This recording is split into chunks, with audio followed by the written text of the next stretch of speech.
With the MPC meeting possibly postponed again, all eyes are on Nigeria's rebased CPI figures, which remain unreleased. What's causing the delay, and how could this impact policy decisions? Let's tell you that inflationary pressures from food prices and energy costs to forex pass-through remain strong, making the upcoming December 2024, of course, the second one, which is the rebased one, and January 2025 inflation data crucial. These figures will shape the MPC's stance, but will they reinforce tight monetary policy, or is there room for a shift? Until the NBS releases the numbers, all we have is speculation. And while some forecasts may prove accurate, for now, they remain just that, speculation. Segun Sopitan, principal partner, Woodridge and Scott Consulting, joins me to shed more light on this. Good morning, and thank you for joining me today. Thanks for having me. Good morning. Good morning to you too. Now, if the CBN eventually moves the MPC meeting from February 17 and 18, that will be the second time it will be doing that in anticipation of the rebased CPI. Do you have any insight into why the rebased figures are not out yet? No, I don't. We're all, I think that all watchers of the economy and all affairs and matters that surround it, trying to understand what's happening within the economy from a policy-making point of view. I think we're all kind of, wondering what's keeping this. It's not the first time that we're having a rebasing exercise, and I actually don't recall any, dislocations resulting from that. The NBS is a data-gathering institution. And by virtue of that, you would expect that planning and organization is supposed to be one of their core strengths. It's one of their core competencies. So if you're having a rebasing exercise, surely before you even announced it to the public, you've crossed all your T's and dotted all your I's. You've got all your bases covered in terms of the things that need to happen.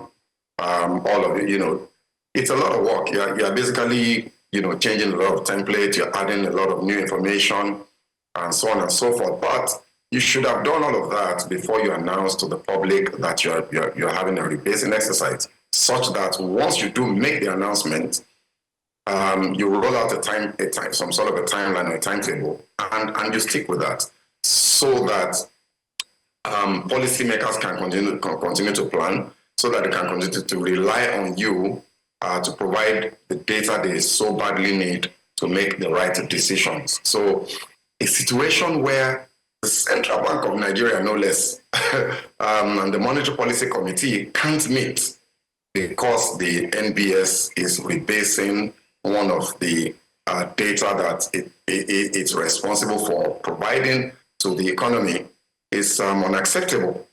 It's unacceptable. And it's part of the concerns that some of us have been expressing with regards to the professionalism of this organization and what has happened to it consistently since the exit of the last statistician general of Nigeria, Dr. Yemikale. This is unacceptable, and it must be called out as extremely. It should be condemned in the strongest possible language that the MPC cannot meet as a result of NBS's delay of providing CPI data. It doesn't happen. It's strange. It's actually surreal to me. So whatever the explanations might be, I think the reality and what we need to put out there is that this is unacceptable and it should never happen. And hopefully somebody will, bear the consequences of this.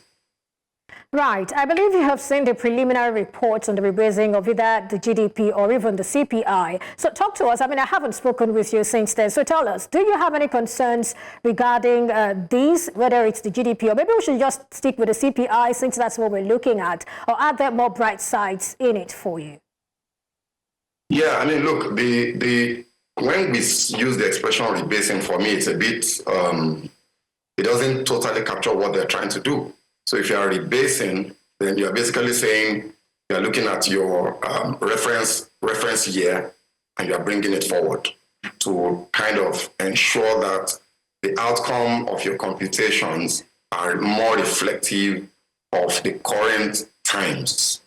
So you can take your base year, for example, from 2009, which I think it is now, and bring it to 2019 or provide a 4 to 5 year timeline, then you say you are rebasing. But it's not only rebasing that we're doing. We're also updating the methodology and expanding the basket. So that I think is a very good thing. So if we call all of that a rebasing, let me just call all of it rebasing and say it's a good thing. It's something that has been long overdue. Global best practice is you actually adjust your reference year every 3 to 5 years, depending on how the velocity of transactions in your economy, how mobile your economy is. For economies that are very large, are very efficient, then 3 years is good because things will change very quickly in those 3 years. For economies like ours, 5 years is okay, maybe even, So, but generally speaking, I think it's something that should happen. My only concern is what they do, especially with the reference year, that can provide very significant distortions to the data that you get and actually make a rubbish of it. So we've got to be careful with that. Okay, talking about the base year, for inflation, we're looking at 2024. Do you have any concerns regarding that? Because we've heard some persons say this might lead us to a one-digit inflation figure, and some other persons are saying, no, it won't get up to a digit, maybe some 25, 24, thereabout. What about you? What do you think? Look, whether it's single digit or double digit or triple digit, I think the logic behind it is what we need to look at. If I'm saying I want to confirm what inflation is, and you are comparing with just last year, you are denying yourself the benefit of aggregate data that has taken into consideration events and developments in your economy and in your country before that 1 year period. 1 year is, I've never heard of this. It's ridiculous. I can't find, I'm sorry, I can't find any word that is not as strong. It's ridiculous. You have to understand. So what you're saying basically is, if you want to look at bread, the price of bread, that you would be saying to yourself that if bread was 1,200 naira last year, and it's now, let's say it's 1,000 naira last year, and it's now 1,200, you would argue that inflation is 20%. However, if your base year is 2019, you would know that bread in 2019, a loaf of bread, a large loaf of bread, was around 400 naira, and it's 1,800 naira, 1,400 naira now. Your inflation figures, are significantly different. Now, the question to ask is, what do I do in terms of policy making? What difference does it make to me if I thought that inflation was 20% and if I thought it was 120%?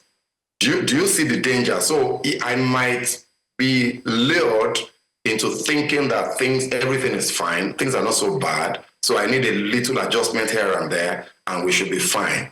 If my base year does not capture enough data to provide balance. So right now, what you have is that the data will be skewed in favor of recency, and it's dangerous. So I think that is extremely ill-advised, and I was hoping that somebody would have prevailed on the NBS to prevent them from doing this. It's beginning to look as if the NBS is falling into the hands of politicians, sadly to say. It's beginning to look as if we're trying to window dress our data, and there's nothing as dangerous as lying to yourself, just because you want to look good. You end up doing yourself very, very serious damage, especially on the long run. Okay, so let's close with this. Looking at the major inflation triggers in the country, whether it's cost of food, energy prices, be it electricity or fuel, or even foreign exchange pass-through, would you say any of these pressure points have improved significantly? I mean, and I think that's the problem. So if we get a CPI number from the NBS tomorrow that says inflation is now 20%, the question you would ask is, how did that happen? Which one of the inflation driving factors, has improved so much so that inflation has dropped by 15%, and you and I know that that's not the case. Exchange rate, thank God exchange rate is improving. The value of the naira is improving as a result of some of the interventions of the CBN, but that improvement is marginal. So it cannot account for any significant drops in inflation. Supply of food, the security situation, the transportation logistics situation, getting food from the farm gate to the market, the pass-through effect of the exchange rate with regards to all of the consumables that we import. All of those things are still there. I think that the good news, like I said at the beginning of the year on the platforms that I spoke on, is that things likely will not get worse. But I don't think anybody reasonable will expect any significant improvements. So we have to be careful so we don't massage the data to make us feel good when the truth and the reality is different. What would happen then? So what would the MPC do if you find that MBS comes out tomorrow and says inflation is 20%? The MPC would have no choice but to begin to relax the monetary policy rate and to begin to release money supply into the market. Meanwhile, the truth is money supply is still trending above 100 trillion naira as we speak. So you are going to have confusion and conflicting data that will throw all your policy actions out of skew and create massive confusion within the market. I'm really, really deeply concerned about what's happening at the NBS, and I hope that good sense prevails. All right, thank you so much.